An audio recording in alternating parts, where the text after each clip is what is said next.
I want to thank, lest we forget, I want to thank Lake Michigan College for having me this evening. Tough circumstances on why I'm here, but I am thrilled to be here. My name is Jim Segrave-Daly. I have a history degree from Penn State a million years ago. It's still valid. I have, for the past, since 2009, I have been a volunteer history teacher in my small town in suburban Philadelphia, teaching retired adults, lifelong learners. I sat on the board of the school, volunteer position, opened up my big mouth and said there were no history classes, and they said, okay, big mouth, teach. So I've been doing that since. I have been speaking nationally over the same period. Historical societies, libraries, civic organizations, you name it. My history street cred, I have a fourth, 2 fifths, and a sixth great-grandfather, there may be more, who fought in the Revolution. My great-great-grandfather fought in the Civil War. He was in Antietam, he was at Vicksburg, and I've had more recent relatives. Thanks to all the veterans in the room. Because of you, I did not have to serve. So really appreciate your service. Also appreciate your family's support of you while you were serving. One quick thing, I met somebody a few minutes ago who mentioned a section of Philadelphia where there was a battle. Next year is the 250th anniversary of what's known as the Philadelphia Campaign, Battle of Brandywine, September 11th, 1777. Battle of Paoli, which is sometimes called the Paoli Massacre, Battle of the Clouds, and Battle of Germantown, and then Washington and the men going to Valley Forge. My fourth great-grandfather was wounded at Brandywine, fought at Germantown a month later, and then was part of what's known as the Radnor Picket. When Washington and the troops were at Valley Forge, he was part of a group that was providing protection and information to Washington and the troops should the British come out from Philadelphia to attack, which they came close, but not quite. And we're going to talk about some of that this evening. If you couldn't tell by my outfit, I tend to be pretty informal. If you have a question, please ask. I will repeat it so it can be heard by the rest of the group. But I'm the 9th of 11 kids. If you don't stop me, I didn't get a chance to speak growing up, I'm going to keep going. So please stop me if you do. Tonight's talk, it's actually a new talk. It's a combination of a few talks I've given, but I termed it and tried to find or follow what Dr. Goodman was going to speak about, revolutionary turning points. What we're going to start with is June of 1775, when the Continental Congress is meeting in Philadelphia just a few short weeks after Lexington and Concord. One of their most important decisions is to nominate and then vote Washington in as commander-in-chief. And I'll tell you why that's important for several reasons. This is a flag Washington created. Thanks, Larry. Commander-in-chief flag. Very cool flag. Anywhere Washington was during the war, this flag flew. There are several great, and it looks better than my coat, as hard as it is for me to admit that. There are several great museums in Philadelphia. One is called the Museum of the American Revolution. They actually have Washington's war tent from the Revolution. It's gigantic. A flag like this flew outside of his tent, anywhere he served, if he wasn't, thanks Larry, if he wasn't serving inside or wasn't staying in someone's home. So the reason it's important that Washington is made commander-in-chief, he's a Virginian. When the war starts, many of the other colonies look at Massachusetts as the head of it, the rabble-rousers, right? John Adams, Sam Adams, John Hancock. John Hancock thought he should have been made commander-in-chief because he was the richest guy in America. No military experience. Now granted, all of Washington's military experience was during the French and Indian War. Any guesses who started the French and Indian War? George Washington. By attacking the French outside of Pittsburgh. But Washington, during the Continental Congress, shows up in his military uniform every day. Doesn't say a word. Just by showing up in his uniform, he says, I'm the guy. He's unanimously elected commander-in-chief. Very, very important. So that Virginia, which at the time is the largest and arguably most powerful colony, economically, politically, is involved in the Revolution. Same reason that Jefferson is chosen to write the Declaration, one of them, and we'll talk about that in a little bit. He's a Virginian. And John Adams says a Virginian has to be at the head of this. If Virginia peels off and doesn't support it, the revolution doesn't happen. Without Washington, the revolution may have ended a heck of a lot earlier. So, 2 days after Washington is made commander-in-chief, you have the Battle of Bunker Hill. Washington is made commander-in-chief June 15th of 1775. June 17th of 1775, and actually, I'm really bad, as you can tell with multimedia here. This site is the tomb of the unknown Revolutionary War soldier in Philadelphia, in Washington Square Park. It's at 6th and Walnut. It's basically one city block square. It's awesome. There are thousands of Revolutionary War soldiers buried in this park, unmarked graves. They were on British prison ships during the Revolution. When they died, this is where they were put. Many of them were put here.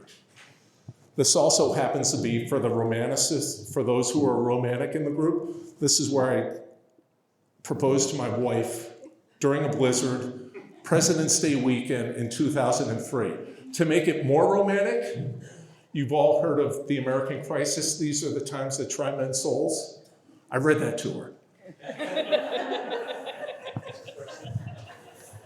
Just wait.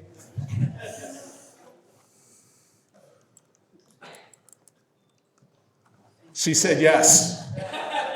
And we're still married. My mother-in-law to this day, and I'm glad this is being videotaped so that she can watch it later, and she can't argue with me because it's on videotape. My mother-in-law to this day says, that's not very romantic. And I said, well, thank God I wasn't asking you to marry me, right? So,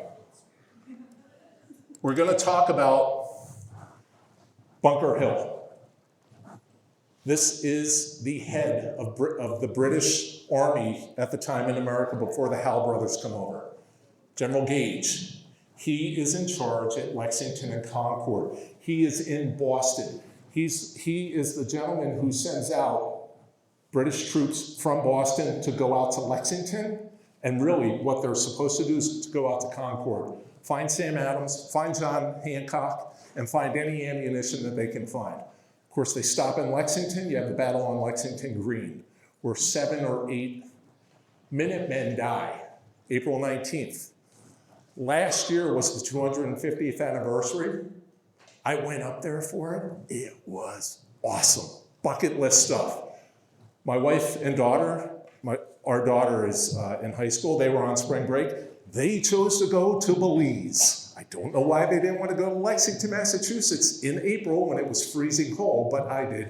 It was incredible. I was there at 4:30 in the morning. By 6:30, there were 25,000 people in the middle of Lexington. It was like New Year's Eve. I almost cried. What was great, there were young guys like you two up top with their parents and grandparents, and I can hear the parents and grandparents say, do you know what happened here 250 years ago? Awesome, totally awesome. Now we'll get to Bunker Hill. You can see why I have notes because I tend to veer. So Gage is the head of British troops in the colonies at the time. After Lexington and Concord, which he wanted to avoid like the plague, he is saying in letters back to the British ministry, I need more troops. I should not be performing offensive operations. I should be on the defensive. And their response is, these are farmers with pitchforks, go after them. The problem is, many of the men who fight during the Revolution fought with the British against the French during the French and Indian War, right? So they know, Gage knows how skilled these farmers with pitchforks can be. He finds out the hard way at Lexington and Concord. After Lexington and Concord, the British, for any of you who have been in Boston, Boston is basically encircled by water, right? So you've got about 2,000 to 3,000 British soldiers in Boston. You've got about 20,000 colonial militia from New England and beyond on the outside of Boston. And Gage is terrified that they're going to be overrun. So Gage still is in command, but this is when the Howe brothers come over, right? You have Richard Howe and Sir William Howe, whose brother George Howe fought with the Americans during the French and Indian War. George Howe is killed during the French and Indian War. He's the oldest Howe brother. Irony of ironies, Massachusetts pays for a memorial to George Howe that sits in Westminster Abbey today. It's just crazy, right? If this was a movie, you'd say, oh my God, they're making stuff up. And believe me, I'm not, I promise you. So this is Gage, who is in charge. This is Colonel William Prescott, who is in charge of American troops at Bunker Hill. Now there's another big name at Bunker Hill. His name is Joseph Warren. Whoops, bear with me. Well, you're going to have to take my word for it because my picture's not coming up. Joseph Warren, Larry, I'm going to need you again. Sorry.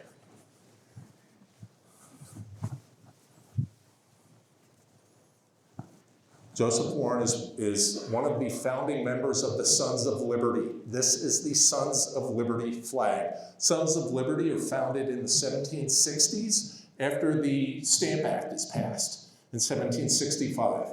Sons of Liberty include Sam Adams, John Hancock, Josiah Quincy, big names in Massachusetts Revolutionary War history. Joseph Warren is a physician. He is the head. He is the brains of the operation, if you will. No dispersions to the other, but because he's a physician, very highly regarded, right? Joseph Warren is actually a major general when the Battle of Bunker Hill takes place. But because Samuel Prescott is in charge of the troops as a colonel, Joseph Warren says, I will serve as a private. Thanks, Larry. Yes. PNP file. Oh, that's okay. No, that's all right. That's fine. You're all set. All the other ones I think are good. Yeah. And I got rid of the others. Thank you. So Joseph Warren, and here's what happens at Bunker Hill. Oh, that's actually the Bunker Hill Monument. What does it look like? The monument itself. Washington Monument, extra credit, very good. The Washington Monument is actually based on the Bunker Hill Monument, which was built beforehand, okay? And this was all, when I was up at Lexington, I did the Boston History Trail, because all this happens, Revere's Ride is the 18th of April, 1775, right? So they had a reenactment of it that night. Again, I was like, this is unbelievable. I was just like total geek out, right? Which again, my wife and daughter were thrilled they were in Belize. This is one of the monuments at another monument. This talks about Joseph Warren saying, yeah, I'm a major general, but Prescott, you're in charge, I'll serve as a private, okay? So Bunker Hill, if any of you have been there are actually two small hills. Breed's Hill is in front of Bunker Hill, and quite honestly, this incline might be higher than, Bunker Hill is not massive, right? But what happens, the two hills, Breed's Hill is up front, and Bunker Hill's right behind it. What the Americans do is, under Joseph Warren's direction, is they entrench on Breed's Hill.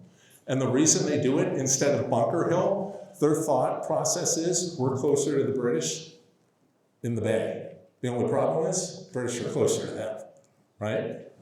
So they basically dig trench lines, and then the other thing they do is they use what's called and forgive me if I'm saying this incorrectly, abatis, abatis, basically like the pointed sticks coming out of dirt as obstacles to keep the British from just running roughshod over them up the hill. So what happens is the British make 3 charges up Bunker Hill.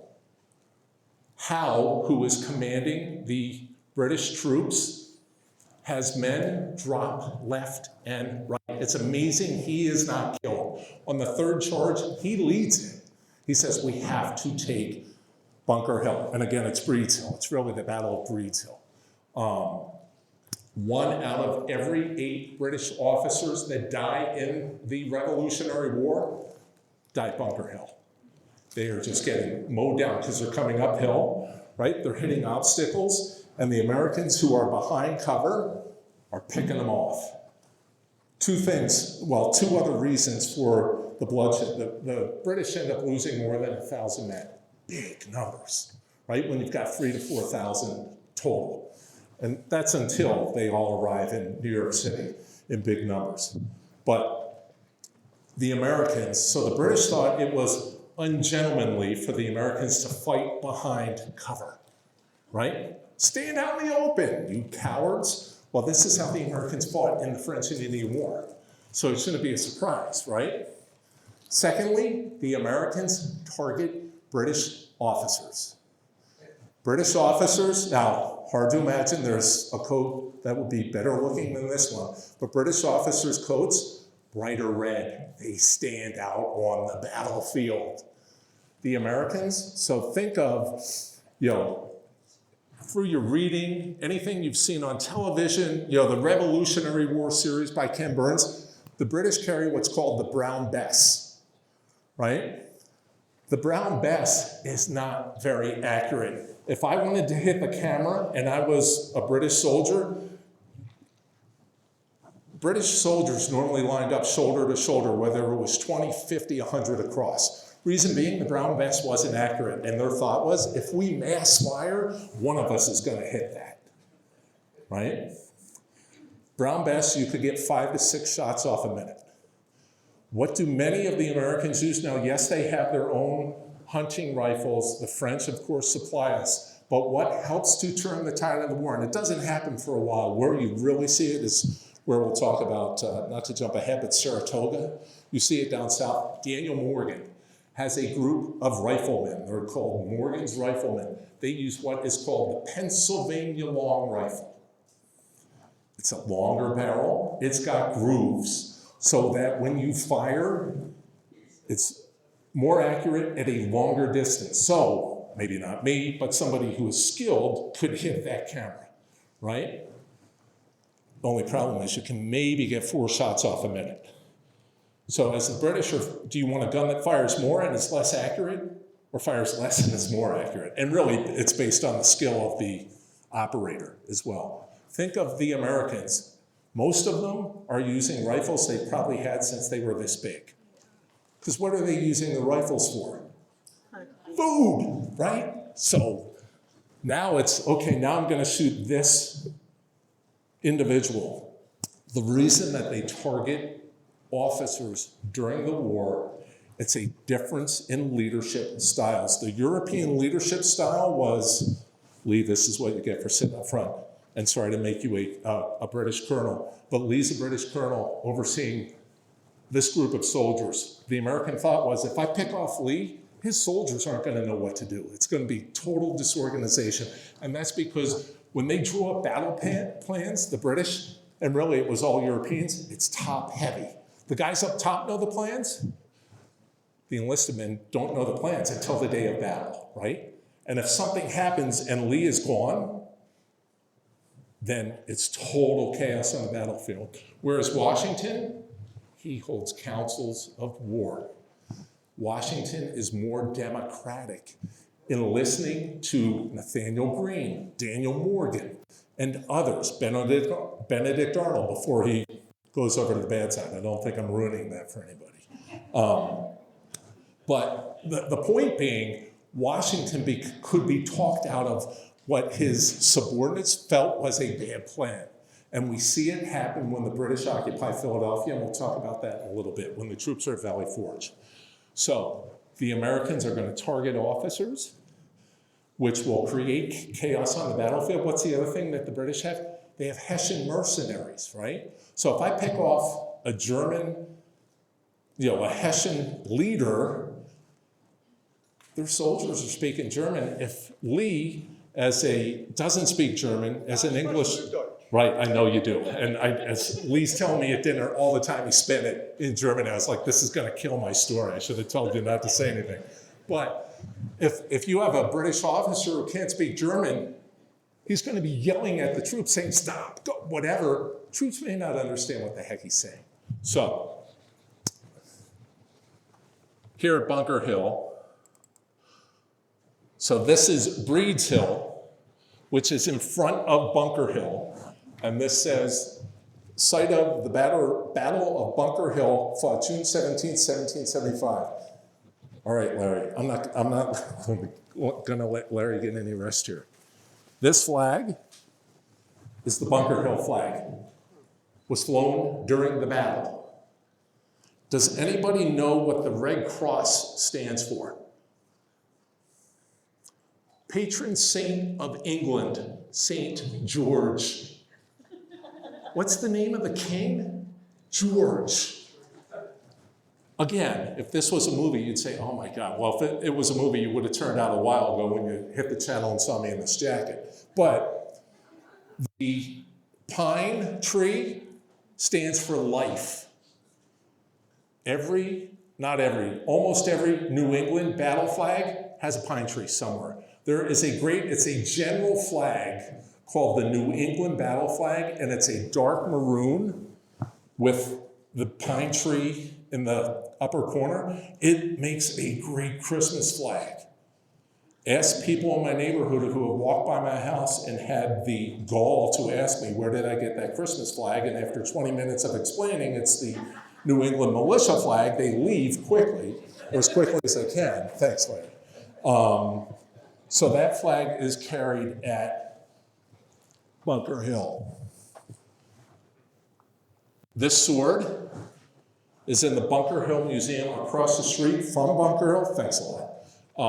Was carried by Samuel Prescott, was carried by Prescott's nephew, who's killed at Valley Forge, Bunker Hill, sorry. Okay.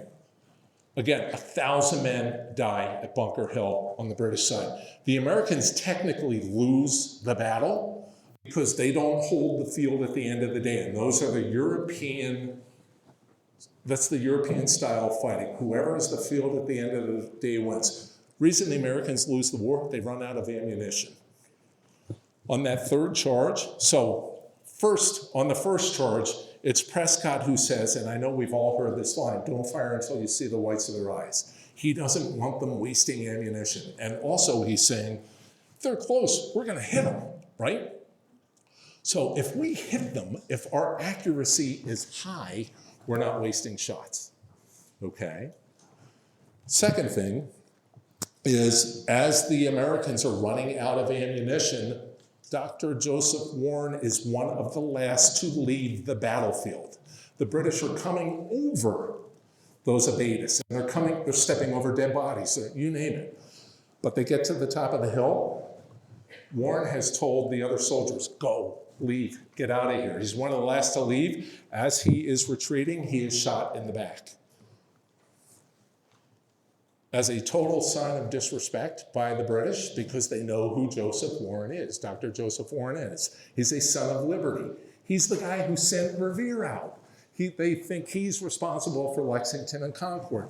They rip his body to shreds and bury it all over the battlefield, as a sign of disrespect. His family doesn't find his body.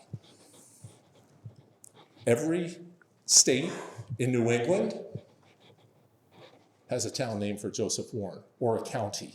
Pennsylvania, there's a Warren, Pennsylvania. There's a Warren County, Pennsylvania.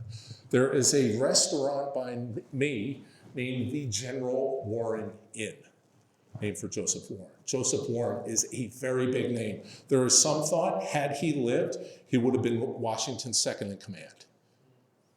right? Because he was so involved. But he is killed at Bunker Hill. Now, fortunately, the Warren Tavern opened in Charlestown in 1780. As part of my field research during my trip last year, I had to go, have a beer, have lunch, and to be extremely patriotic, what did I have? The Sons of Liberty burger. Okay, so great field research. All right, so any questions before I move on? You probably have a lot of questions, quite frankly, but anything but the jacket is open. Yes? I do have a question. Do you know anything about the Appeal to Heaven? I do. Is this any part of this, or is this a... So the Appeal to Heaven flag, which I was going to bring, I've got, and this is another example of why my wife loves me on video. I've got about 90 Revolutionary War flags. Love them. Used to have a huge tree in my front yard, and I put a new flag out every 2 weeks, and people are like, okay, that's the crazy guy with the flags, and I'd have an explainer so they didn't have to run into me, so like a little, almost like a piece of paper, and I'd change it every 2 weeks with the flags. I'm getting to your answer, I promise. The Appeal to Heaven flag, which it's a white flag with a pine tree, and it says an appeal to heaven, created by George Washington for the American Navy, which at the time was really privateers. You may remember a couple of years ago, there was a big brouhaha because Justice Sam Alito's wife flew it at their shore house in New Jersey, and people thought, oh my God, she's appealing to heaven, her husband's on the Supreme Court, church and state, but crazy times, right? And that's a whole nother talk for a whole nother time. But the flag goes back to George Washington and the Revolutionary War. So, and he is the one who creates that flag. So very good question. The red stripe in the Bunker Hill flag? Oh, I'm sorry. That was the Sons of Liberty flag, which is created, and there are 9 red and white stripes. The reason for that is there was a Stamp Act Congress in New York City in 1765. The Stamp Act is repealed in 1766. 9 colonies showed up at the Stamp Act Congress. So that's why there are 9 stripes on it. Okay, next on the hit parade. We're going to talk about the crucial 10 days. We're going to talk about, let me see here. So this is Thomas Paine's American Crisis. Last time I read it, I proposed to my wife, I promise I will not read it and get down on bended knee here. Thomas Paine writes this. So Thomas Paine, one of the turning points in the revolution is common sense. Absolutely, hands down, no debate, right? And I'm talking, so it's got to be true, right?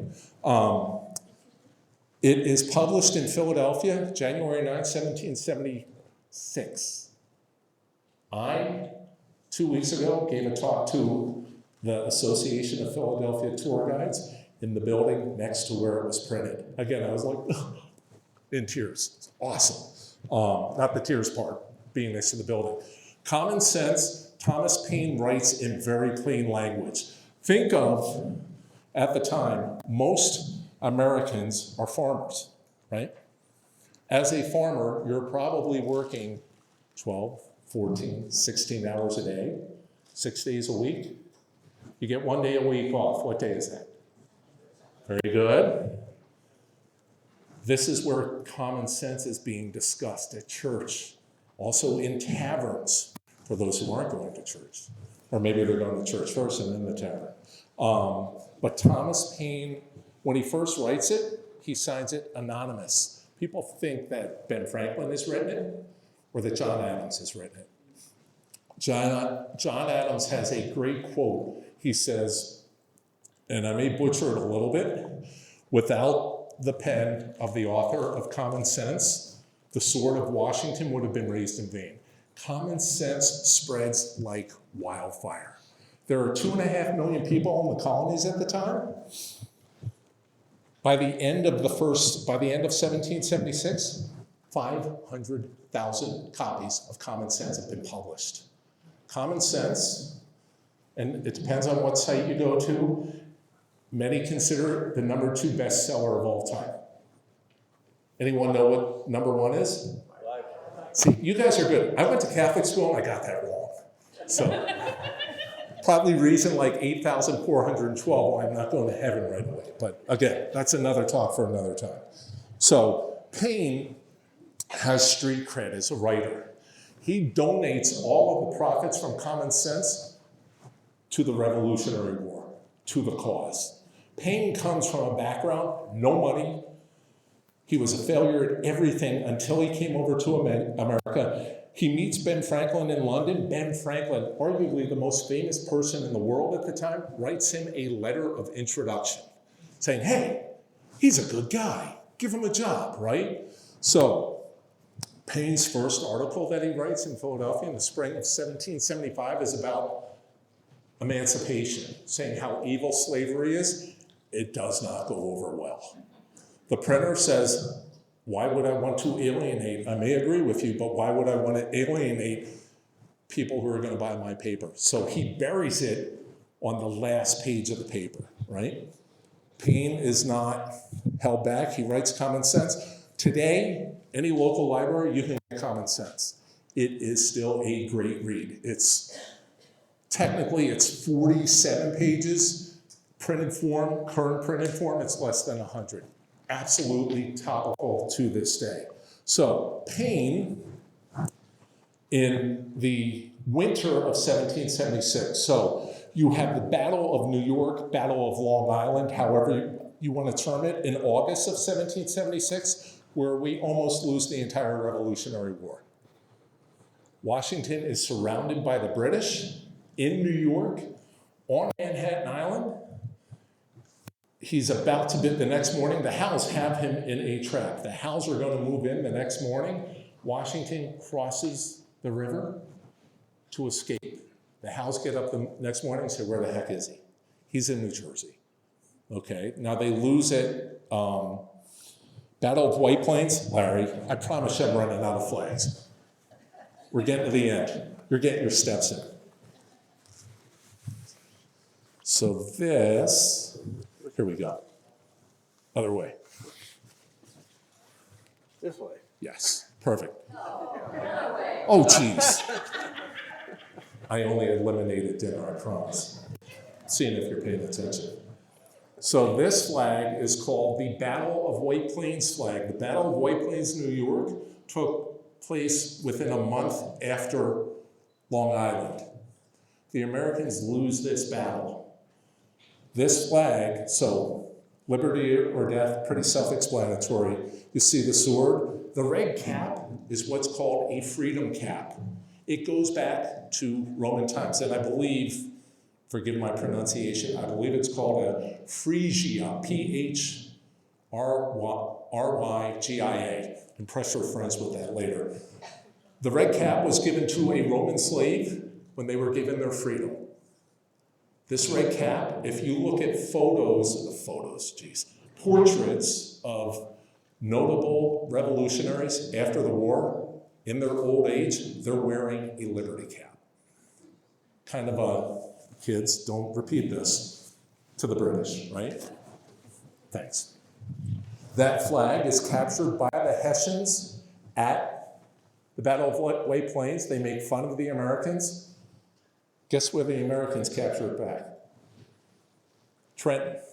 Ha ha. Okay, so first Battle of Trenton. Paine's American Crisis, he writes 16 American Crisis papers. The first one is probably the most famous. These are the times that Tremont souls, right? Washington reads it to the troops before they cross the Delaware. Washington knows that enlistments are shrinking. Men are going to be leaving the army come January 1st, and he is terrified. They have had a bad summer, right? Battle of Long Island in August of 1776, not good. Forts Washington and Fort Lee, not good, right? All British victories. Battle of White Plains. Washington is saying, I've got to do something or the game is pretty much up. He writes on a slip of paper, now this might be Hollywood, but I like it, so I'm gonna go with it. He writes on a slip of paper after meeting with, having a council of war, he writes victory or death before they move forward with the operation. You've all seen the famous painting of Washington crossing the Delaware? I don't want to be a killjoy. It didn't happen that way, all right? That painting was painted in 1851, but it's a heck of a painting, so we're going to stick with it. They are crossing in a storm. The Delaware River is ice choked. There is a town in Pennsylvania aptly named Washington's Crossing. That's where he crossed the Delaware, right? They have a reenactment every Christmas. Super cool to see. My dream, my bucket list dream, this is what you get when I speak, is to play George Washington once. My wife said I'm too tall for it. She said if I become a reenactor, it's the end of our marriage, so I can't do that. And no offense to reenactors, you play very important roles, believe me. I'm just teasing. So what happens is Washington has plans for basically a three-pronged attack. And let me see if I can pull this up here. I know I can. So here's the famous picture, right? Just awesome. Did any of you in the mid-70s have those pewter plates that they sold during the bicentennial? This was one of them. My grandmother got it for us. I'm one of 11. We didn't have 2 nickels to rub together, but my grandmother bought us this set. When we got it, I thought we were loaded. Little did I know they were $9.99 in the back of Parade magazine, but that's okay. But this photo, just incredible, this portrait, I should say, right? So what we've got, the First Battle of Trenton. So the British are in the red, the Americans are in the blue. And sorry if this is busy, but you can see Washington, one of the dings against him, I love George Washington. He's my favorite person in history to talk about. One of the hits against him, his battle plans were never simple. Multi-pronged, and think of back then, communication, non-existent, right? Very difficult, and particularly on this night. So he's expecting to bring 3 forces together at Trenton at daybreak. 2 of them never make it. 2 of them never make it, sorry. I'm not used to this. Again, my wife doesn't let me have a microphone at home. Thanks. So what happens here is, if any of you have been to Trenton, what the Americans do, you can see at the top where it says Washington, Nathaniel Greene is there. Big names are at Trenton. Alexander Hamilton. James Monroe is injured at Trenton. John Marshall, one of our greatest Chief Justices of the Supreme Court, is at Trenton. Just big, big names. So you see Washington at the top. What Hamilton does, and you see Hamilton kind of to the left of the Washington Star, where the roads come together. What Hamilton does is he places artillery at the top of King and Queen Streets. What the Americans are going to do is at the bottom, they're going to drive the Hessians towards the artillery. New Jersey at the time, and really, I shouldn't just say New Jersey, the colonies at the time, the thought is 1/3 supported the cause, 1/3 supported the British, and 1/3 said who won the last battle. Truly, very kind of apathetic. There were loyalist farmers in the area who are one of them sends a note to Colonel Johann Rall, who is the head of the Hessian troops, saying, the Americans have crossed the river. They are coming for you. It's Christmas, right? When they come over, and it's the next day. When the battle takes place, Rall sticks the note in his pocket because he's having a high old time Christmas night. Rall is killed during the battle. He's mortally wounded. He surrenders to Washington. Afterwards, they find the note in his pocket. from the Loyalist farmer saying the Americans are coming. Rawle never read it. Washington, gutsy move. Because think about it, during the Revolution, there are not a lot of winter battles, right? This is huge. Totally starts to turn the tide of the war. After Washington wins, here, there is a second Battle of Trenton, which is sometimes called, and this happens on about a week later, on the 2nd of January, 1777. It's called the Battle of Assunpink Creek. It's a small creek that runs through Trenton. You can see the action is down below on the screen. There is a small bridge. The Americans are on one side, the Hessians, and think of it for those of you who know your history well, it's comparable to Ambrose Burnside during the Civil War at Antietam. That bridge, that's called Burnside's Bridge. Here at Assunpink Creek, the Hessians are mowed down because they go from free 4-5 across to funneled across the bridge, and the Americans are picking them off one by one, as well as artillery and whatnot. And the Hessians, you have to think, they may be thinking like, what the heck, where are the British? Now the British are involved, but the Americans win the second battle. They camp at the end of the night on one side in Trenton. The British are spitting distance from them. The British can hear them. Washington says, if I stay here, I'm in trouble. It's a trap. He starts his men moving the morning of the 3rd towards Princeton.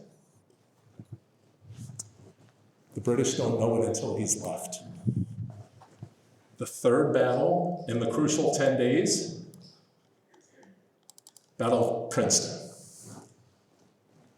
And what the Americans do is they take a back road. They don't take the main road. Usually the main road is known as the King's Highway. May not be the case here, but the British are coming down the main road. The Americans are going up back roads towards Princeton because the British have reinforcements in Princeton. The Americans need ammunition, guns. There are thoughts that the British have. So before the first Battle of Princeton, the British had various sites in New Jersey where they had basically storage depots, for lack of a better word. And the Americans were hitting them for weeks before. So the Hessians were kind of on frayed nerves when the first Battle of Trenton hits. What happens here is the Americans, and again, I'm not doing it enough justice, but the Americans, this is the third battle they win in 10 days, hence the crucial 10 days. There's a gentleman, you could see him kind of mid-screen, Mercer, where it says Mercer, 350 troops. Hugh Mercer is killed at Princeton. Let me blow this up. General Mercer, he refuses to surrender. He's shot off his horse. And the British say, we'll be gentlemanly, we won't kill you. And Mercer says, go jump in the Delaware River. I'm not surrendering. So they bayonet him 7 times. Mercer ends up dying. The county where Trenton and Princeton are, anyone want to guess what it's called? Mercer. Bang! Love it. You're paying attention. I love this.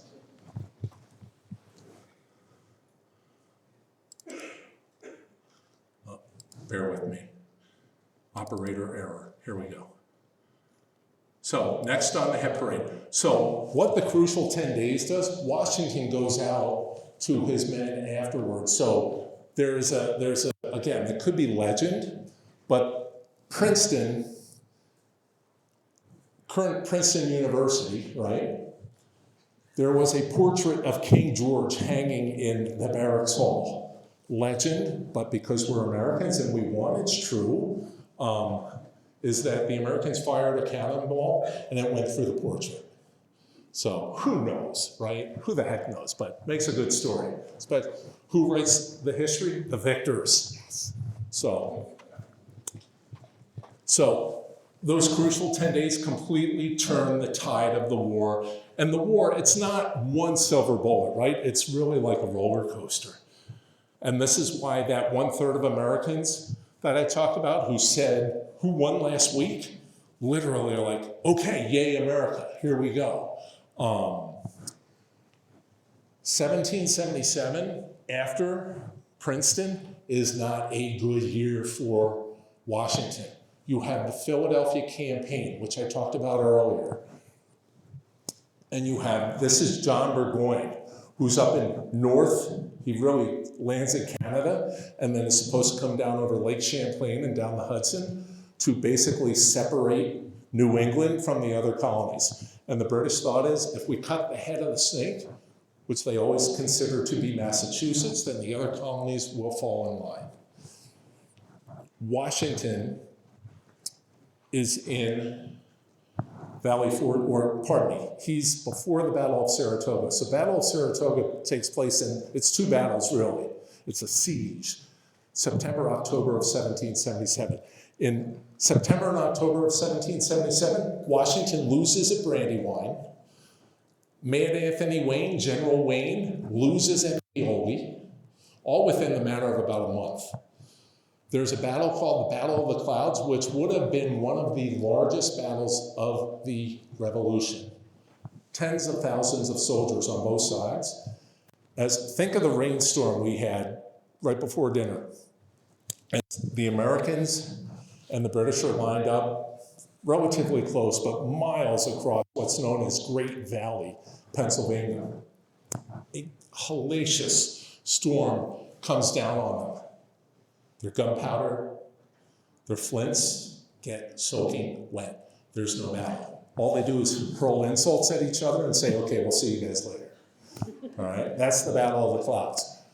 After the Battle of the Clouds is when you have the Battle of Germantown. Battle of Germantown, also an American loss, is in a section of Philadelphia called Germantown, right? It's just west of Center City. It's on the way out to Chestnut Hill. It's really on the way out to Valley Forge. At the Battle of Germantown, there is a house that is the central point of the battle it's called Cliveden. It's also called the Chew House, after Samuel Chew and his family. Samuel Chew was the Chief Justice of the Pennsylvania Superior Court. He is a friend of William Penn.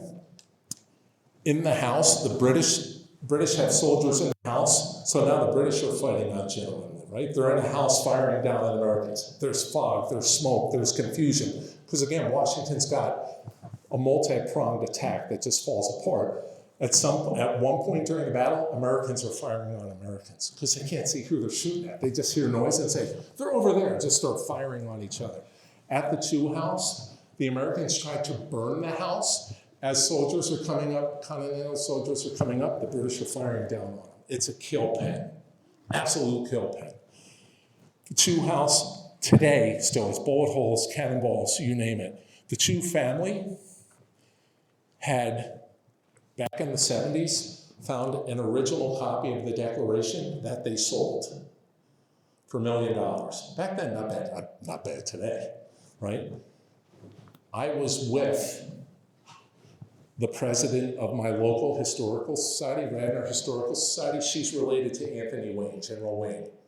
She said she believes the Chews found another copy, literally within the past week. The Chew family, who I know, have also given me access to their family archives, which to me, again, like, holy cow, really neat stuff. So all this bad stuff is going on for Washington. There are murmurs that he should be replaced. Lost. After the high point of Princeton, the roller coaster is going back down, right? So Burgoyne is up in upstate New York, in Saratoga. He is expecting Henry Clinton to come up from New York City with reinforcements. Clinton says, I'm having a blast in New York City. I'm not going anywhere. Burgoyne was kind of a loudmouth as well. Remind you of anybody speaking this evening? So he didn't have a lot of friends, right? And some of the thought is that Clinton wanted to hang him out to dry, right? So Burgoyne does not have the reinforcements he needs. 3 big names up at Saratoga. Horatio Gates, who is a former British general, in the French and Indian War. He's now fighting on the American side. Daniel Morgan. We talked about him earlier. Morgan's rifleman. Let me see. I think I have a picture. Bear with me. Oh my gosh, look at this. It's the next picture.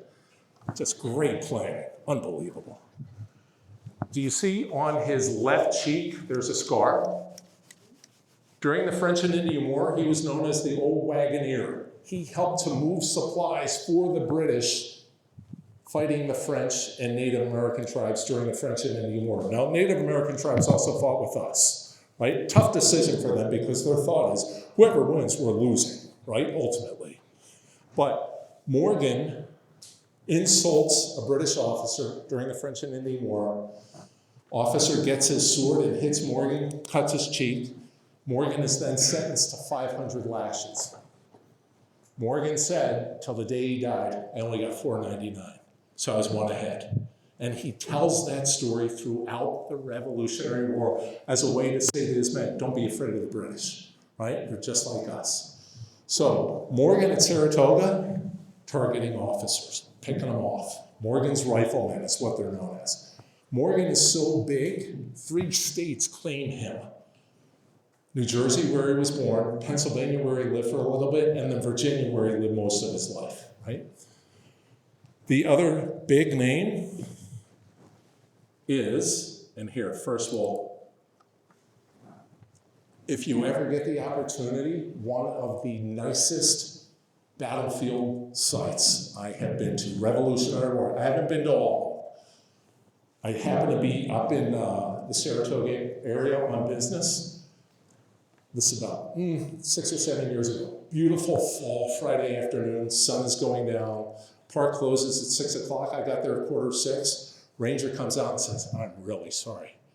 We're closed in 15 minutes. I said, I don't live around here. I'm a geek. Can I just drive through? And he said, yeah, I'm going to close the gate behind you, but you only have an hour. It was amazing. And it's all rolling fields. So what happens here? You have 2, and look at the number of troops here for the Americans.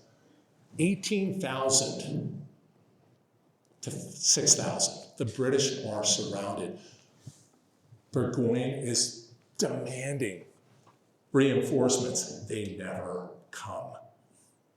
So the other big name at Saratoga, and who really deserves credit for the victory, Benedict Arnold. This is a monument at Saratoga. It is his boot, leg and boot, because he is shot at Saratoga. There is no full statue of him because we know what he does, right? Becomes a traitor. Benedict Arnold and Daniel Morgan are big reasons why the Americans win the Battle of Saratoga. What also is a big result of the Battle of Saratoga? Anyone, yell it out. What do the French do? They joined the war. French support us. And the French don't support us out of the goodness of their hearts. They don't say, oh my gosh, these beautiful people want to set up a constitutional republic. Let's help them. They hate the British. Because of the French and Indian War, and also just because of the bad blood between them over the previous century plus, right? After the French and Indian War, have you all heard the saying, the sun never sets in the British Empire? British Empire was so big, literally, sun never set over it, right? So, Arnold starts to have thoughts about, I shouldn't say becoming a traitor, but he's upset because after the Battle of Saratoga, who gets the credit? Who's the head of the troops? Gates. Arnold is saying, holy cow, I got shot in the leg. Now it's the second time he got shot in the same leg. He also got shot during the Battle of Quebec, right? And he walks with a limp the rest of his life because of it. After Saratoga, Arnold is hoping to get promoted. Doesn't happen. So the seed is planted for what happens a little bit later, right? And it's really his own disappointment with Washington and American leadership at the time. So I don't think I'm ruining this for anyone. We just talked about it. This is the surrender of General Burgoyne. If any of you have been to the U.S. Capitol, this hangs in the Capitol Rotunda. It's phenomenal. It's one of the 8 big portraits they have going around. They have Columbus, they have Washington at Yorktown, they have the Declaration of Independence, just really cool stuff. So, Saratoga, you're now high watermark for the Americans in the North. Burgoyne surrenders, and at that time, unlike Americans, and not that the Americans surrendered and then were thrown on prison ships, if you're captured as a POW without surrendering, you're at the behest of your captors, right? What Burgoyne works out with American leadership at Saratoga, Washington's not up there. Washington, remember, is down in Philadelphia. He's losing battle after battle after battle after battle, right? What Gates says to Burgoyne, if all you guys go home and promise not to fight again, we're good. Crazy, right? And in many cases that happens. Some guy said, I'm done. Burgoyne doesn't sniff a battlefield again during the rest of the war. And part of it is because of course, this, and it gets the French to support the American cause. Now, the other big reasons why the French support the American cause, Benjamin Franklin, right? Arguably our greatest diplomat ever. He's over in France during this period, actually leading up to this. And he helps to get it over the finish line. John Adams is over in France as well as a minister. They call him a minister plenipotentiary. Say that 5 times fast. Adams was upset with Franklin because he didn't think Franklin was serious. And Franklin is using diplomacy in a different way. He's wearing a coonskin cap, right? He's trying to look like the average American, right? He plays chess. He goes to parties. He's schmoozing the upper crust of French society who have sway with the king. Also helps that Lafayette is with us, right, at this point. And we'll talk about him in a little bit. So the French come on board. The Americans are set. Washington at this point is getting ready to go to Valley Forge because the British, before Germantown takes place first week of October of 1777 in Philadelphia. The week before that, the British are occupying Philadelphia. The Continental Congress, I'll end on this point and then you can get a breath. Take a bio break. The Continental Congress, after the British occupy Philadelphia, run for their lives because they are traitors. If they're captured, they could be killed, they could be hung, they could be sent back to England. Where do they go? Central PA, York, and then Lancaster. Then they go to Baltimore. They're all over the place, right? So we're going to stop right there, open any questions, but we'll take a quick break and come back.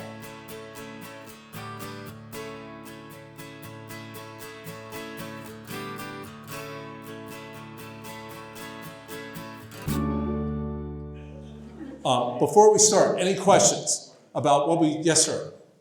How old was Washington when he was made commander-in-chief? So Washington is born in 1732. He's 43 years old. Which back then is almost the end of life, right? Because you could drink water and die. So Washington, this is what you get when you ask a question. I go down the rabbit hole. Washington gets smallpox at a younger age and survives. Back then, the way to be inoculated against smallpox, you were given smallpox. If you survive, they say, way to go. If you don't, they say, we really love Jim, but, right?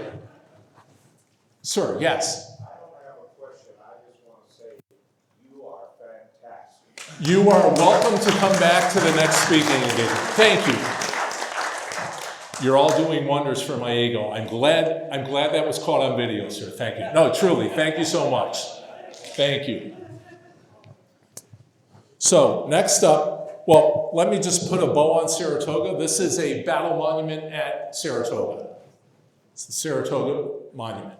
Again, what does it look like? Washington Monument, right? They all loved obelisks. They got that from the Egyptians. Yes. So next up, we're going to talk about Valley Forge. Valley Forge is about, and again, way more info than you want, probably 10 miles from my house. I've been to it hundreds of times. They have a great walking trail. It's about 5.5 miles. Hard to imagine, but when I was in shape, I would go out there and run, and it's just so inspirational to run by the buildings, the monuments, those sorts of things. This is Washington's headquarters at Valley Forge. It's known as the Potts House. The city of Pottstown, Pennsylvania, is named for Isaac Potts, P-O-T-T-S. This house is original to the time that Washington was at Valley Forge. This was his headquarters. This is, and we'll talk more about Baron von Steuben. So I'm fortunate, and I was telling Larry about this, I am very fortunate to be affiliated with a group. As a volunteer teacher, I'm able to take professional development courses. There's a group called Founding Forward, literally across the street from Valley Forge. It used to be called Freedom's Foundation, founded by President Eisenhower. It was renamed in the past probably decade. It is the 501c3 of the Union League of Philadelphia. Union League of Philadelphia was founded in 1862 during the Civil War. During the Civil War, there were 700 Union Leagues in the United States. Today, there are 3. Philadelphia is the mothership. There's one in New York. There's one in Chicago. What Founding Forward does is they bring teachers in from across the nation to teach them history so that they can go back to teach their students. They also bring students in for courses and classes. It is killer. And if you guys show up, who knows, maybe one day you'll be wearing a jacket like this. And then your parents can scream at me. This is what's known as the Grand Parade in Valley Forge. Baron von Steuben. So the Americans, while the British are in Philadelphia, British have about 20,000 men, give or take. The Americans have about 12,000, right? They are running all over suburban Philadelphia, both sets of troops, looking for food, looking for wood. A prized possession were people's fence posts. This is what you get, Lee, you're sitting up front. Farmer Lee goes to bed tonight, his fence is immaculate. He gets up tomorrow morning, it's gone. Soldiers have taken it. British soldiers would at times pay in hard money, Spanish gold. The Americans, let me give you an IOU. Good luck. Friend of mine saw, this probably about 20 years ago, saw an IOU that a local couple to where I live had, signed by Nathaniel Greene. And they said to him, they were an older couple, they said, our kids just aren't interested. And my friend said, I know a guy who, if you would adopt him, he would make sure that that IOU was taken care of. Amazing stuff. So this is the Grand Parade. It's called that because as the Americans and the British are running around in late 1777, the British are in Philadelphia. Washington goes to 3 different small towns in suburban Philadelphia. He goes to White Marsh first. He then goes to Gulf Mills, and then he ends up at Valley Forge.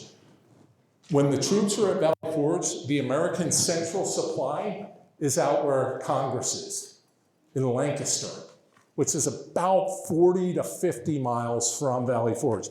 Back then, not easy to get to, but the Americans are closer because the British are in Philadelphia, which would be about 70 miles, right? So Washington is thinking, we can get whatever we need out there, right? Baron von Steuben gets a bad rap.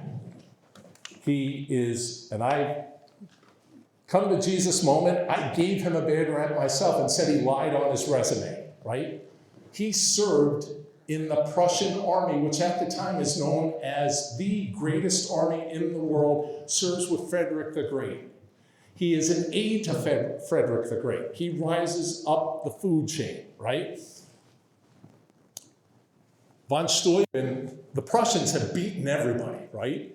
Basically.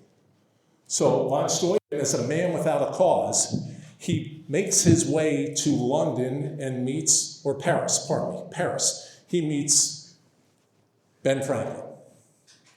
Ben Franklin, knowing that the Continental Congress is sick of Europeans showing up at the doorstep saying, I can fight, I'm ready, let's go, right? He says, if I send von Steuben, they're gonna turn him away. So in his letter of introduction, again, key letter of introduction, he fudges von Steuben's position and says he is a general. He wasn't a general. He's a colonel. No, and there's a bit of a difference, but he knows if he introduces him as a Prussian general who fought with Frederick the Great, that the Continental Congress is going to fall all over themselves to bring him in. His strength is logistics, topography, drill, marching, on and on and on. Army veterans in the room, yes? Yes? You all, when you enlisted, you remember the blue book? Your blue book of regulations, and Baron von Steuben wrote the first one at Valley Forge. For the next century, it is the basis for what the U.S. Army uses to bring in recruits. Baron von Steuben also has an idea for West Point, which is initially opened as an engineering school. Him and a French engineer by the name of Duportail. I'm actually speaking tomorrow night, not that you're interested, but again, I'm speaking, so I get to share it. I'm speaking at the Duportail House, which is the headquarters in Valley Forge. Very cool. But it's Duportail and von Steuben who have this idea. Von Steuben goes out to Lancaster, rides back from Lancaster to Valley Forge with George Washington, has his ear the entire ride, right? Washington sees the letter, says, holy cow, this is great. Von Steuben could not speak English. Von Steuben can speak French. He can write French. There are French, Duportail and others, at Valley Forge. Von Steuben will say or write something in French, and the French will translate it to the American soldiers. Here at the Grand Parade, what von Steuben says to Washington, give me your 100 best men. At Valley Forge, there are 12,000 soldiers. When you add in families and camp followers and on, it's 20,000. Men, women, children. At the time, Valley Forge is the 4th largest city in the colonies, behind Philadelphia, New York, and Boston. So you've got 20,000 Americans, and you've got almost as many British in Philadelphia. So you have staring at each other, basically. Von Steuben says, give me your 100 best men. I will drill them until they're sick of drill, right? Because one of the issues, couple of issues that he uncovers is during battles, the Americans do not know how to march. They do not know how to get into battle.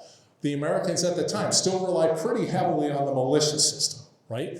Each colony has their own militia in addition to the more battle-hardened and veteran Continental troops, right? Usually, the militia are in the first line of battle. They'll take a shot or two and run towards the back, and then the more seasoned troops, Continental troops, are behind them. What von Steuben says, give me your 100 best men, I will train them up. Once they're trained, they're gonna train 20 men each, 50 men each, 100 men each, and it spreads. It's like a pebble in a pond, the ripple effect, right? Von Steuben completely turns around the American Army, makes them more professional, okay? The other thing that happens is, and here's what you two get for sitting up front, okay? So you're both commanders of militia, all right? Your militia unit has 200 men, your militia unit has 400 men. Von Steuben says all the militia units vary in size, the regiments. They have to be the same size because when we're in battle, Is Washington going to say, wait, do you have 200 or 400 men? He won't have time to do that. If every regiment has the same number of men, he can say, bring me this regiment, that regiment, the other. So where the issue comes in is usually, and we see this in the Civil War too, right? A whole town will sign up, or a whole county will sign up. And usually the leading male member of that geographic area is the head, regardless of military experience. So let's say in this case, 400, 200. Von Steuben says, let's make it 300 each. Got to take 100 of your men who've served with you from day one and bring them over here. It creates issues, right? Initially. And that's the beauty of Valley Forge. They have time to drill to get this together. The other thing von Steuben does, sounds really basic, and for those of you who have served, says, hey, you know what? Probably not a good idea to have your little tree right outside your wooden hut, right? 3,000 men die of disease at Valley Forge. Number one killer. As bad as Valley Forge was, and growing up, we've all heard the lore of Valley Forge. Men didn't have shoes, there wasn't food, there wasn't a worse winter encampment than Valley Forge was Morristown the following winter. It made Valley Forge look like a walk in the park, no pun intended, right? Valley Forge is bad, right? But the other key thing that Washington does is he says to Nathaniel Greene, who is his favorite general in the war. We're going to talk in a little bit about the Southern campaign. Nathaniel Greene is why we win, and Washington, right? And others. But it's the Southern campaign that puts the nail in the coffin of the British, right? So Washington goes to Nathaniel Greene and says, hey, you want to be my quartermaster general? Nathaniel Greene's response, nobody remembers the quartermaster general. He wants no part of it. He becomes the quartermaster general and completely turns the supply situation around so that by February, March of 1778, food is coming in regularly. The men have clothes, they have ammunition, so it starts to slowly turn. They're also being trained at this point, right? So, this, and sorry to keep that up. And no, I was not wearing my star jacket, as you can tell. I'm this guy in the back. This is what you get for being tall. I'm this guy back here. This is me, so this is what I was wearing. This is the Valley Forge Visitor Center. Any chance I get to take a picture with Washington? Now we know this is not Washington himself, but, and here's von Steuben himself. Steubenville, Ohio, named for him. The first fort built in the Northwest Territory after the Revolutionary War, Fort Steuben. Washington thinks he's a big deal, and he is. Right? So, von Steuben, I said he can't speak English, right? Speaks French. The French translate it to English, tell it to the Americans. What he got very good at doing was cursing in English at the soldiers. Von Steuben says in his memoirs, the difference between a European army and the American army, European army, we say, go take that hill, they take that hill. The American army, we say, go take that hill, they say, why? After I explain why, then they go take that hill. So that's the difference between the two armies. Von Steuben absolutely plays a crucial role at Valley Forge. This portion of the building right here is where Lafayette stayed at Valley Forge. Lafayette, the previous September, is wounded at Brandywine. The the Americans are concerned that the British are going to capture him because of his ties, his family's ties to King Louis. The concern is if they capture him, he's now a hostage.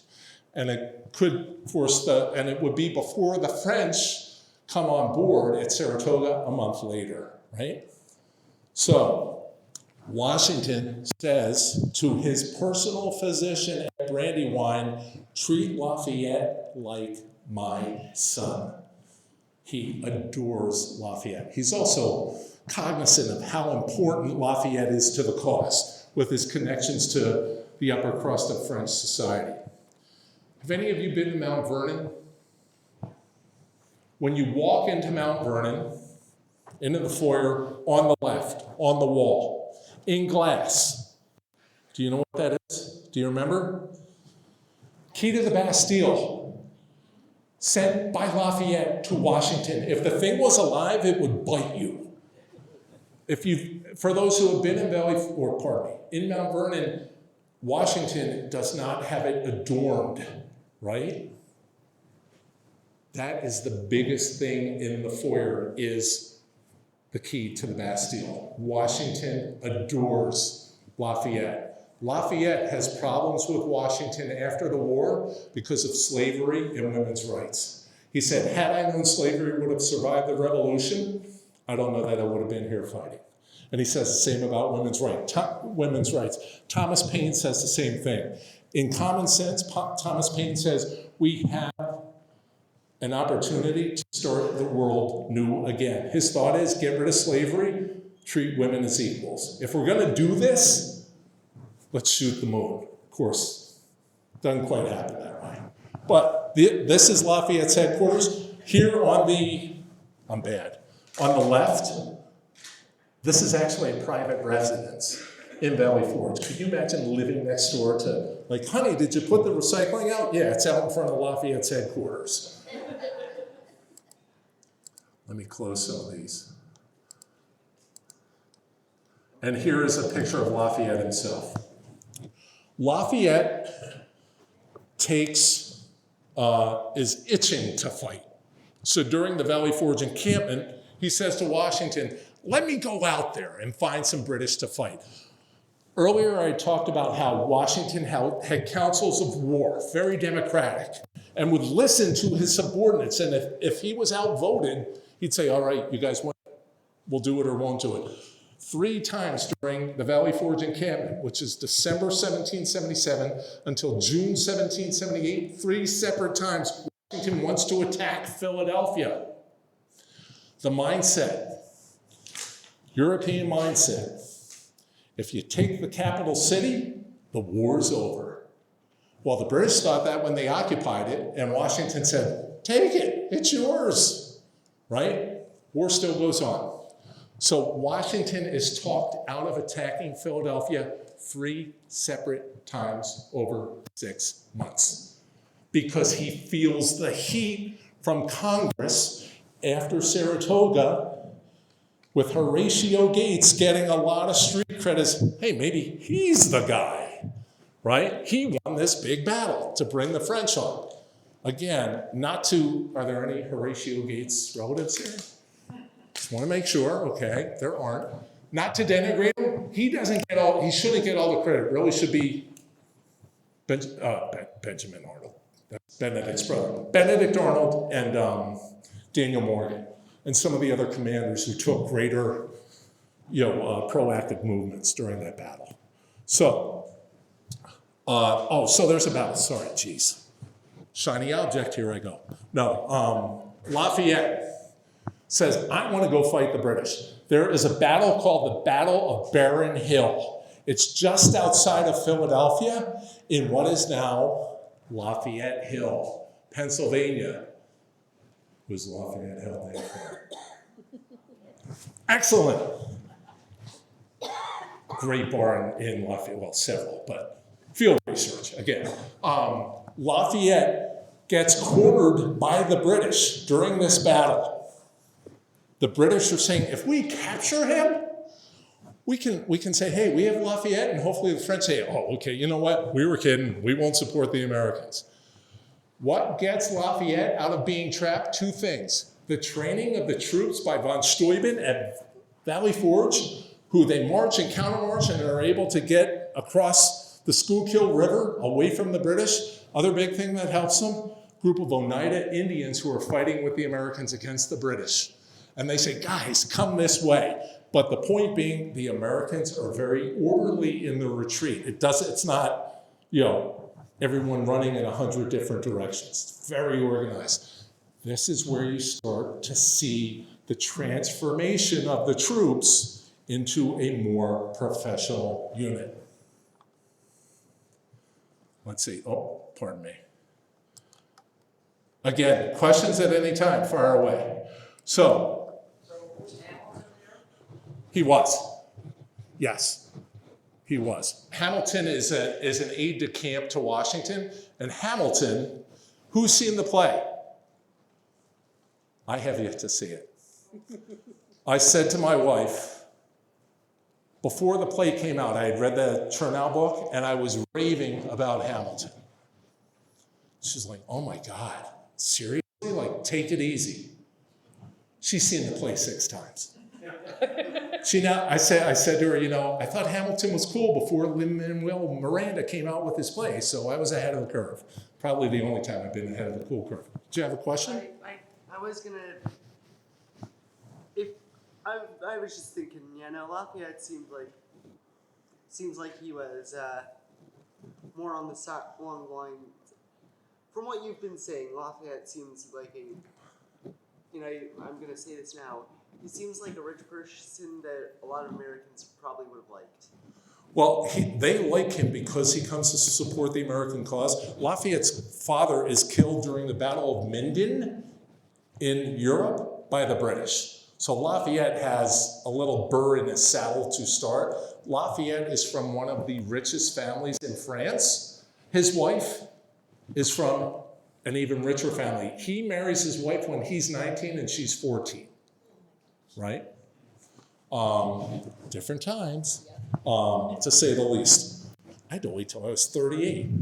Not to marry a 14-year-old, to marry my wife, sorry. Yes. I just wanted to say that my nephew, Paul Taswell, Yes. got Tony for costume design for Hamilton. Okay, awesome. And I love what the play Hamilton has done for history, right? I really do. And I tease, you know, again, bad jokes about, I really did think Hamilton was cool before the play, but I appreciate what the play has done. My wife's eyes would bleed when I would talk about history, probably bleed a little bit less, but now at least we can talk about Hamilton together because she's seen the play so many times. So, Battle of Barren Hill ends up being a non-loss because of the training of the American troops. So Washington gets word. One cool thing I want to mention about Valley Forge. So for those of you that are golf fans, the PGA Championship is going to be at Aronimink Golf Course in Newtown Square, Pennsylvania, which is in suburban Philadelphia. It's about, everything's 10 minutes from my home, but this truly is about 10 minutes from my home. Washington, when the memoir of Valley Forge, now he had various pickets, right? I talked about my 4th great grandfather serving in one of the pickets. But Washington, what the Americans were so concerned of, because British troops are really combing the area for supplies, if there were communications that had to go to Valley Forge, and particularly, hey, the British are headed your way, the Americans were concerned that one of their messengers would be caught by the British. So what the Americans do is they set up a signaling system. Climb to the tallest tree with a torch, and it goes to the next tallest tree. And there were about 10 trees. They were called Washington's beacons. The first tree was in the middle of where the PGA Championship is going to be played this year. It's no longer there, but very cool stuff. See why I wear the History Geek t-shirt. You too can aspire one day. So, the British in June of 1778 say, we've done all we can here in Philadelphia. We thought we capture the city, the war's over. The capital city. That's not the case, right? So, where are they going? New York City. They want to head back up to Jersey, up to what's called Sandy Hook, which is across from what is currently Staten Island. Okay, there's no Verrazano Bridge yet. Washington, as you can see, it's a pretty even match. So as the British are heading up to New Jersey, Washington and his troops, look at the big names here: Lafayette, Wayne, Greene. Lee is General Charles Lee, British general who comes over to the American side when the revolution starts. Washington says, we are going to attack the British. Lee doesn't think that the men are ready. Lee is also upset that he's not commander-in-chief because he has a bigger resume in the British military than Washington did, right, in the French and Indian War. So The battle starts, and again, I'm not doing it enough justice, but just kind of giving you the quick overview here. It's a rear guard action where the American troops catch up to the caboose of this line of troops of British that are trying to get up to Sandy Hook, right? There's a clash. Washington gives his plans to Lee. Lee says, not good enough. His men start retreating. Washington rides out into the retreating troops, loses his mind, says, what is going on? He disavows Lee of command on the field, says, get lost. You're no help. Washington gives his men to Lafayette and to Wayne. The Americans turn and fight. It's technically a draw. It's a hot day. It's 100 degrees in June. This is June 17th of 1777. Or no, that's Bunker Hill, sorry. It's June of 1777. Men on both sides die of heat stroke. There's no water, not enough of it. They're wearing woolen uniforms. This is one of the longest battles of the Revolution. It starts at 4 in the morning and ends in the evening, so non-stop. What legendary woman comes to the American vernacular at Monmouth Courthouse? Molly Pitcher. Excellent. Molly Pitcher, not really her name. They think it's another woman, and they actually think it's a collection of different women at different battles, but it's at Monmouth Courthouse where she takes over, she brings water, pours it on the cannon, brings it, her husband's killed, she takes over the cannon. So that's where Molly Pitcher comes out. It's the spin, the marketing, right? It makes a great story, particularly during the Revolution. Key to Monmouth Courthouse, it's a draw, but the Americans have the field at the end of the day, so technically it's a win for them. After Monmouth Courthouse, what did the British say? This is not the same army we fought at Brandywine, Germantown, and Paoli. Better organized, they know how to march, they listen to command, okay? So Monmouth Courthouse really is the last big battle in the North during the Revolution. The action is going to head south because of, and we talked about him, Nathaniel Greene, fantastic guy. From Rhode Island, his family were Quakers, they're pacifists. He has no military experience. He becomes a general. He becomes Washington's most trusted general during the war. His family more or less says, oh, you're gonna go fight in the war? See ya. They more or less disown him because they're Quakers, they're pacifists, they don't believe in fighting. And he is saying there are worthy fights to have. This is one of them. Huge guy. Greene counties all over the place.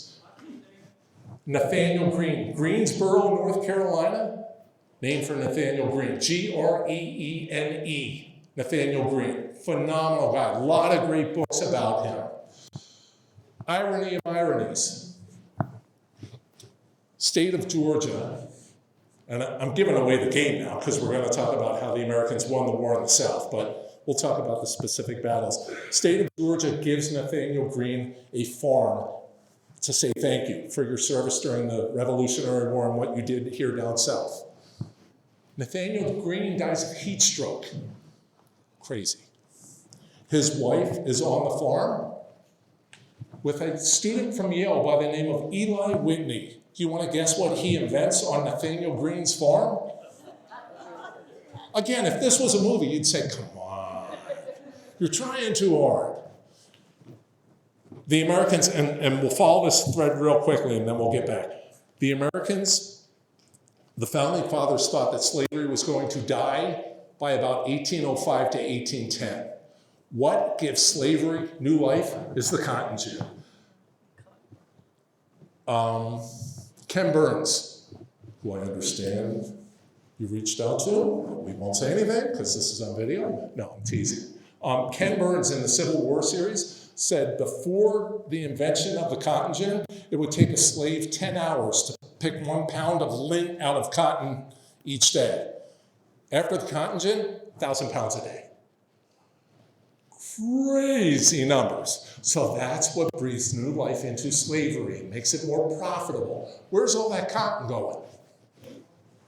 North and to Europe, #1 textile producing region in the world from the founding of the nation to the end of World War II, Philadelphia, Pennsylvania.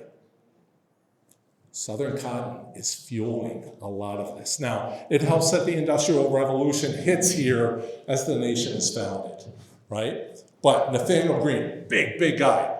Anthony Wayne. There is a small town in Philadelphia, in the Philadelphia suburbs, named Wayne for him. The president of the Radnor Historical Society, I'm saying this because it's on video and she's going to see it, and I speak for them on occasion. She's related to Anthony Wayne. Super cool stuff. Anthony Wayne is known as Mad Anthony Wayne because the British thought he was crazy because he was so aggressive in battle. After Washington becomes president, who does he name commander of all of the American Army? Anthony Wayne. He then comes out to Northwest Ohio to fight Indian tribes, right? Battle of Fallen Timbers and on and on. Anthony Wayne, I have given talks in his historic home. Super cool. Not the talk, the home. Yes, sir. Is Fort Wayne in Indiana named after him? I believe so. If someone wants to Google that for extra credit, go for it. I believe so, though. So is Wayne County, Michigan. But yeah, Wayne County, right. Thank you, sir. Appreciate that. Wayne is a big name. A lot of these guys, if they were separate, they would be higher in our memory, right? Here's the problem. They're with Washington. They're with Lafayette. They're with Nathaniel Greene. They're with Daniel Moore. And we're fortunate there are so many of them, right? But Wayne falls down a little bit because of all of the associations. The third gentleman who was at Monmouth, I can't show him, Lord Stirling. He wasn't a lord. He lied on his resume. All right? So, we're going to talk about the Southern Campaign. And the thing to know here is that you see Cornwallis is and the British are in the red, the Americans are in the blue. Nathaniel Greene is leading the charge. Washington says to him after Monmouth, go down south, win the war. The British are under the misconception that there is heavy loyalist support in the South. There is not. Before the Americans and the British get down here, it's almost like a mini civil war. You have loyalists and patriots fighting each other, killing each other.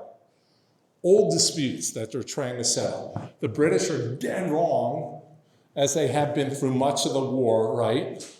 Farmers with pitchforks, they're gonna, we need 2,000 men to ride over them like grass. Doesn't happen that way.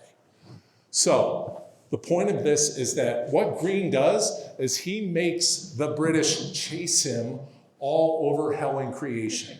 By doing that, he extends their supply lines. So they aren't getting what they need when they need it. Finally, it's what, and we're going to talk about two battles, Kings Mountain and Cowpens. And Larry, we only have 2 more flags, I'm sorry. It's this action down south that drives the British to Yorktown. Because their thought is, the British fleet can save us. Problem is, the French beat them there, right? And that's what truly ends the war. So, Kings Mountain. Kings Mountain, let me get you the date, is October 7th of 1780, right? So think about it. Monmouth takes place in June of 1778.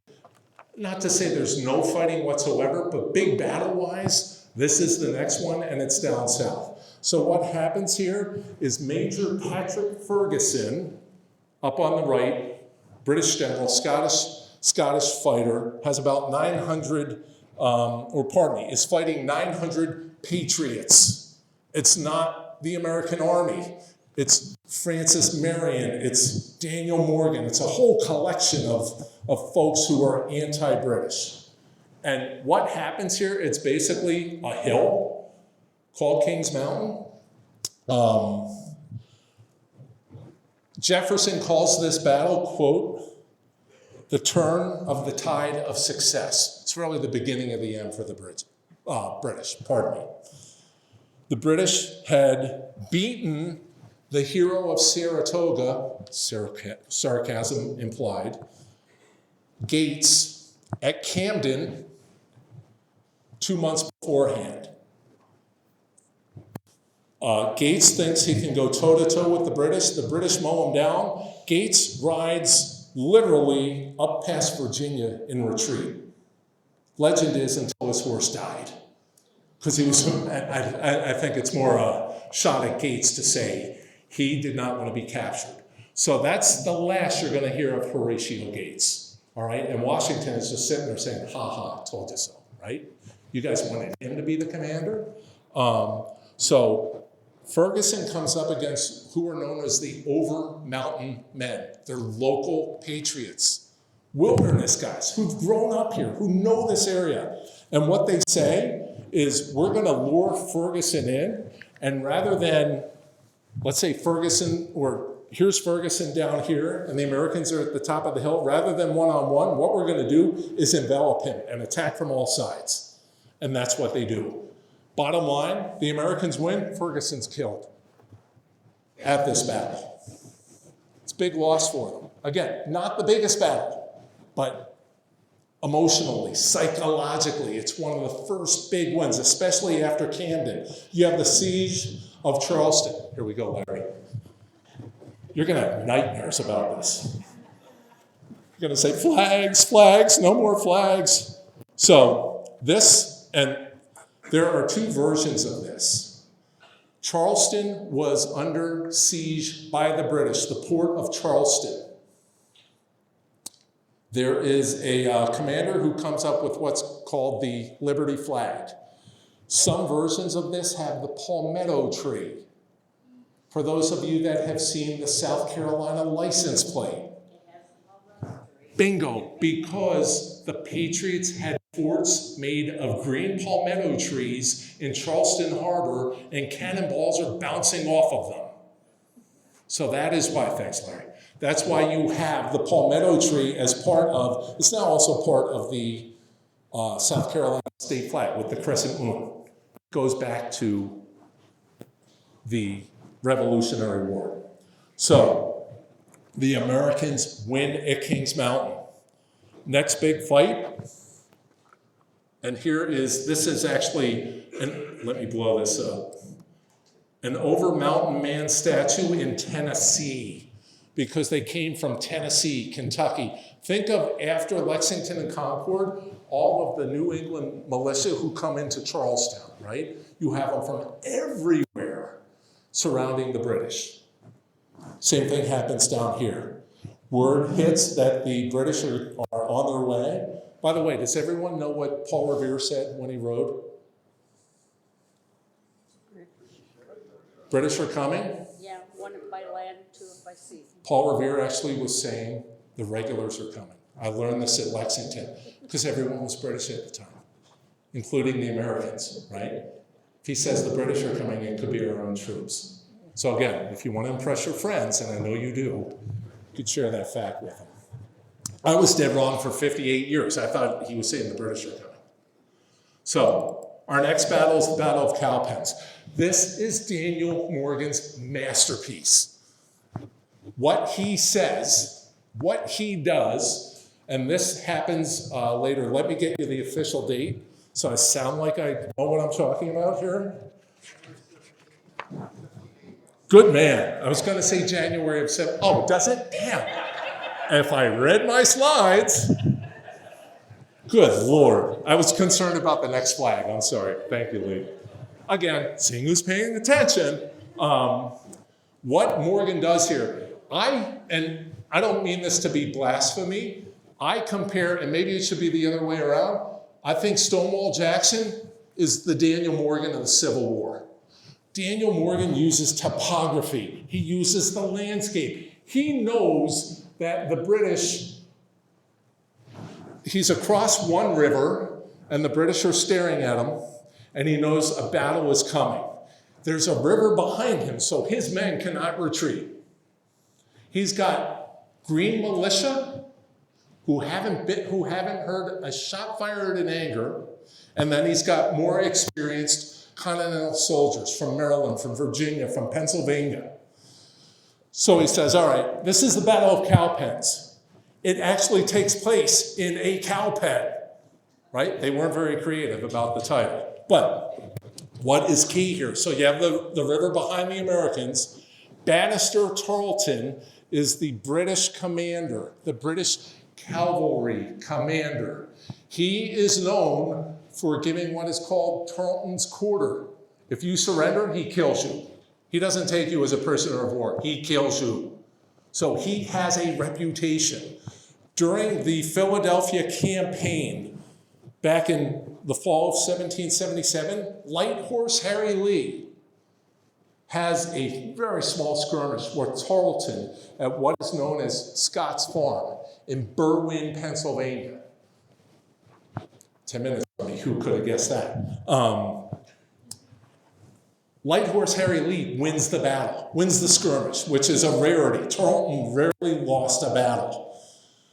As a way of total disrespect, Light Horse Harry Lee renames the farm Tarleton Farm. They then named a school, which is still functioning to this day, the Tarleton School. So Bannister is spinning in his grave. Who was Light Horse Harry Lee father to? Robert E. Lee. Again, if it was a movie, you wouldn't believe it. So what happens here at Cowpens? I'll wrap this up in 5, I promise you, so we don't get kicked out of here. So as you all are the British, sorry, this is what you get for sitting up front. I'm Daniel Morgan. In my dream, it's my talk, so I'm Daniel Morgan. They're staring at each other. Behind Morgan, the ground goes down, comes back up. So what he says is, I'm going to have militia up front. My best troops are going to be down in the swale. British aren't going to see them. He says to his militia unit, 2 shots. All I need is 2 shots. Run like the devil after you fire your 2 shots. The British are going to chase us. They're going to run right into my trap. That's exactly what happens. Americans fire 2 shots. Tarleton and his men chase. They come, and it's almost, if you've seen The Patriot, right? One of the last scenes where Mel Gibson, the guy who plays Tarleton, supposedly in the movie, rides down into the American troops and says, oh my God, that's exactly what happens here. The Americans mow them down. Tarleton gets in hand-to-hand combat. His horse is shot. Killing Tarleton would be a big prize, right? But he's able to get away. The Americans win Cowpens. The British say, okay, you know what? We need to regroup. What was the date of this? January of 1781, right? When is Yorktown? October. The British hightail it back and say, if we can get to the coast on Virginia, the British fleet will come and save us. So they head towards Yorktown. Washington, Lafayette, and the other heavy hitters are up in New York City. Washington wants to attack the British in New York City. The French are saying to him, with all due respect, you're out of your mind. Go down to Virginia. You've got them bottled up. Our fleet's there. Washington gets talked into it. That's the end of the war. It's Yorktown. Very abrupt, I'm sorry. Let's see here. Here, Larry, last flag. Here's Bannister Tarleton, by the way.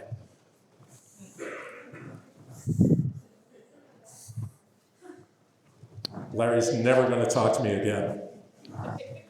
This is the Cowpens flag. What does it look like? Looks like Betsy Ross with Bingo. the star. Betsy Ross flag with the star in the middle. This is the Battle of Cowpens flag. Okay, thanks, Larry. I promise that's the last one. Here's where we're going to end. This is why I love George Washington. December 23rd, 1783. Treaty of Paris is signed in October of 1783. Washington is up at a famous tavern in New York City, still functioning today, called either Francis or Francis, depending on your lineage, Frances. He said, I'm going home. It's all over. The Continental Congress is meeting in Annapolis, of course, because they're afraid the British are going to capture them. So they're moving all over the place, right? Washington says, I'm going to stop on my way to Mount Vernon. I want to get home for Christmas. He stops here on December 23rd, 1783, resigns his commission. Continental congressmen are bawling their eyes out. They're saying, wait a second. You have it all. You can be whatever you want to be. You name it, king, dictator, whatever. Washington says, this isn't why we fought the war. I just want to go home. Washington, his hero in history, Roman general Cincinnatus. What city in Ohio is named for Cincinnatus? Excellent. Water for everyone. Cincinnatus, for those of you who have seen Gladiator, Russell Crowe basically is Cincinnatus. It's not his name in the movie. He's a farmer. Cincinnatus is a farmer. Washington's a farmer. Cincinnatus gets talked out of retirement to lead the Roman legions in one final battle. He wins. They want to make him emperor. He says, nope, I'm going home. Exactly what Washington does here.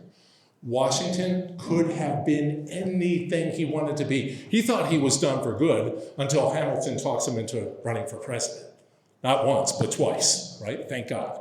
But have you heard of the Society of Cincinnati? It's the oldest military fraternal organization in the United States. It was started for officers of the Revolutionary War and now for their descendants. The Society of Cincinnati was formed because of Washington's love of Cincinnatus. So Washington goes home, says call it a day. This to me is arguably the greatest revolutionary turning point. Think of what happens during the French Revolution. Does Napoleon do this? Napoleon becomes emperor. Says, hey, give it to me, give me more. What happened to Caesar? Something in the back, right? Whoever's going to watch this video is going to be like, this guy's out of his mind. Washington is the first, other than Cincinnati, one of the first in history to have the power at his feet and says, I just want to go home. He gets home in time, Christmas Eve at Mount Vernon. There is a great, it's probably now 20 years old. If you Googled it, it's called Washington's Gift. It's a Wall Street Journal editorial. Thomas Fleming, who is a noted New England historian, has written a ton about the Revolution. I think he passed within the last 5 to 10 years. The Wall Street Journal runs it every Christmas Eve, or the 23rd, I should say, because this is when Washington resigned. It's called Washington's Gift. It talks about this. And if it doesn't make you cry, you're not Americans. No, it's amazing. Absolutely amazing. Of course, as I said, Washington goes home. Once the Constitutional Convention starts, he is talked into becoming president. Hamilton says, come on, you're the only guy. Right? Back then, top 2 vote getters, president, vice president. Washington is a unanimous vote for president because at the time it wasn't a popular vote. It was the continent. It was each state congressional delegation who had 2 votes. They all voted for Washington. After his first term, he says, peace out, guys. Hamilton says, you know how I said you're the only guy who could be the first president? You're the only guy who can be the president twice. And Washington's like, good Lord, just let me go home. He serves twice. He then does go home. Who's the next president who serves more than 2 terms? FDR. 100 in, bad at math, history degree, 140, 50 years later, right? And then we now have a constitutional amendment that says only twice, regardless of what the current executive in the White House says. unless they amend the Constitution again. Not going to happen. 12,000 amendments have been proposed. We have 27. 12,000. There's a reason they made it so difficult. I am going to end there. One thing I have left. This is the shameless plug part of the program, maybe worse than the flags, Larry. I have my business card up here. I have a site, the local History Geek. Amazing, nobody else had that site. It's got about 50 videos on it.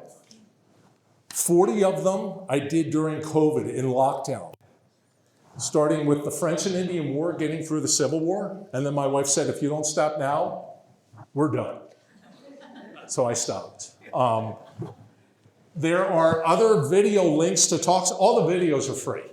Now, the Facebook Live videos from COVID may not be the greatest, because it's grown by leaps and bounds technology, but you at least get the general idea. But my email's on there as well. Feel free to email me. If you say, I have a question about, or I saw, or what's a book about, or whatever it may be, feel free to reach out. But again, thank you to the organization. Thank you to the college. Lest we forget, can't thank you enough for being out here. Again, I'm sorry for the reason that I have to be out here, but I would like to say I agree with this gentleman. I am awesome. I give great talks. No, thank you all. If you have questions, find me afterwards. Thanks, Liz. Appreciate it.